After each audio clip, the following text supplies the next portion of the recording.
Hello लोगोफोर दिनै मोनसे गोदान भिडिअ नोंथांमोनखौ सुर बरनाय थाबाय हादरनि आबादारि बिथांमोननि थाखाय ओंखारनानै फैदों मोनसे मोजां खौरां साफ्रोम आबादारि बिथांमोना दानफ्रोमबो मोननो हागोन 3000 रांहै जुदि नोंथाङा सासे आबादारिब्ला 60 बोसोरनि उनाव मोननो हागोन दानफ्रोमबो 3000 रांनि पेन्सन बुंनो लानाय जादों प्रधानमन्त्री किसान मानधन पेन्सन आसननि सोमोन्दै हादरनि साफ्रोम आबादारिनि थाखाय मदि सरकारा होदों बे मोजां खौरांखौ जुदि नोंथाङा सासे आबादारिब्ला आरो 60 बोसोरनि उनाव दानफ्रोमबो 3000 रांनि पेन्सन मोननो लुबैब्ला बानायनानै लानो हागोन बे आसनिखौ बिदिब्ला बेफोर गासै खौरांखौ नोंथांमोननो आबुङै फोरमायनानै होनाय जागोन बेखायनो भिडिअखौ जागायनायनिफ्राय जोबनायसिमल' नायलांबाय थादो।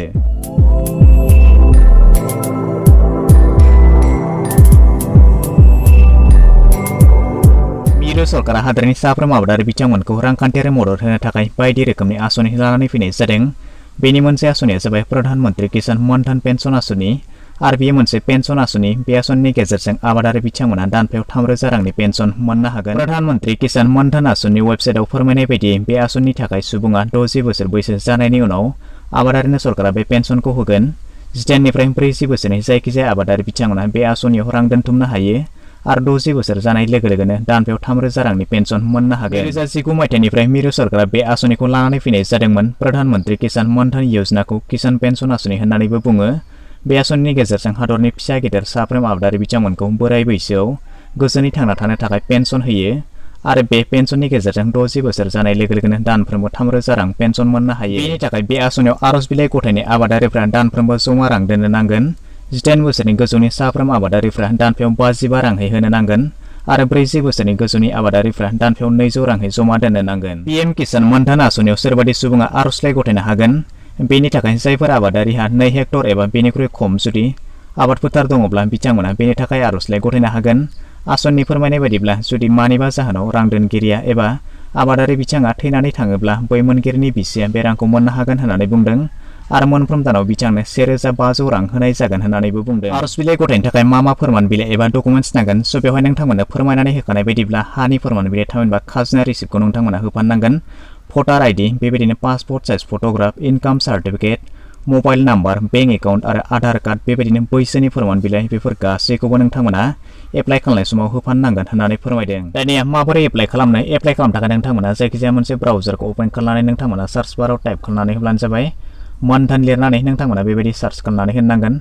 सार्च खालामनानै होनायनि उनाव नोंथांमोना बिथिंजाय गाइथिंजाय फैयोब्ला नोंथांमोना गिबियाव नुनो मोनगोन बेवहाय मानधन.in नोंथांमोना बेवहाय क्लिक खालामनानै होब्लानो जाबाय। क्लिक खालामनानै होनायनि उनाव नोंथांमोना नुनो मोनगोन मिनिस्ट्रि अफ लेबार एन्ड एमप्लयमेन्टनि जितु अफिसियेल वेबसाइट बेबायदि गेवनानै फैगोन। स' दानिया नोंथांमोना बिथिंजाय गाहायथिंजाय नोंथांमोना गासै खौरांखौ बेफोरखौ मिन्थिनानै लानो हागोन। स' बेवहाय नोंथांमोना फोरमायनानै होदों एसुर पेन्सन 3000 रांहै नोंथांमोननो दानफ्रोमबो होनाय जागोन होननानै बुंदों। स' नोंथांमोना गासै खोथाखौ बेवहाय नोंथांमोना मिथियोब्ला नायनानैबो लानो हागोन। स' बेनिफ्राय नोंथांमोना दानि एप्लाइ खालामनो थाखाय नोंथांमोना नोंथांमोना नुनो मोनदों क्लिक हेयार टु एप्लाइ नाव नोंथांमोना बे गोथाङावहाय क्लिक खालामनानै होब्लानो जाबाय।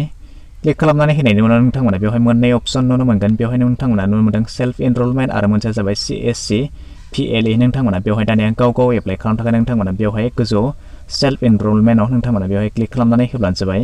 क्लिक खालामनानै होनायनि उनाव नोंथांमोना नुनो मोनगोन बेवहाय नोंथांमोननि जि मबाइल दंखायो आरो जुदि नोंथांमोना सोलायोब्ला बे मबाइल नाम्बारखौ सोलायनोबो हागोन। बेनि उनाव नोंथांमोना बेवहाय होनानै बे गाहायाव नोंथांमोना नुनो मोनदों प्रसिड बेवहाय क्लिक खालामनानै होब्लानो जाबाय। क्लिक खालामनानै होनायनि उनाव नोंथांमोननि जे मबाइल नाम्बार बेबायदि ओंखारनानै फैगोन आरो बेनि उनाव गाहायाव नोंथांमोना जे केपसा कड दङ नोंथांमोना बेखौ एन्टार खालामनानै होनांगोन। बेनिफ्राय गाहायाव नोंथांमोना नुनो मोनदों जेनेरेट OTP नोंथांमोना बेवहाय क्लिक खालामनानै होदो। अब्ला नोंथांमोननि जे बेवहाय होनाय मबाइल नाम्बार बेवहाय मोनसे OTP फैगोन आरो नोंथांमोना बे OTPखौ कनफार्म खालामनायनि उनाव नोंथांमोननि जि मेन फर्म बे फर्मआ गेवनानै फैगोन आरो नोंथांनि इनफरमेसन बायदि नोंथांमोना बेफोर गासै फर्मखौ नोंथांनि डकुमेन्टजों लोगोसे मिलायनानै नोंथांमोना एन्टार खालामलांबाय थादो। गावबागाव डकुमेन्टआव जेरैबायदि इनफरमेसन दङ नोंथांमोना बेबायदि फिलआप खालामनानै लादो। स' बिदिब्ला नोंथांमोना बेबायदिनो गोरलैयैनो बेखौ एप्लाइ खालामनानै लानो हागोन।